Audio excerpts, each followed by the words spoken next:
انا اللي جاني غريب في الامر هو اننا شفنا في القنوات، شفنا في الصفحات ان الناس تبارك الله صيفطوا راه ما كاين والو، راه ما يمكنش اننا نهضروا على مولاي ابراهيم حدا البؤره وما كاينينش لي طونط، ما كاينينش الحاجيات اللي هما بساط البرد. الناس فيهم البرد، حنا جايين بجاكيطاتنا سخان، الناس راه مساكن راه هربوا من ديورهم، لا حول لهم ولا قوه.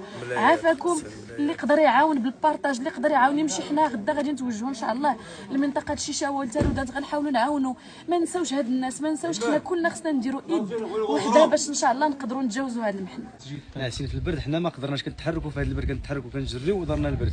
الناس مساكن اللي ناعسين البارح ناعسين في البرد، اليوم ناعسين في البرد. تمنينا ان المسؤولين تدخلوا اليوم زعما راه على الاقل عندهم النهار كامل وفاش يقادوا هاد الطون تجيبهم.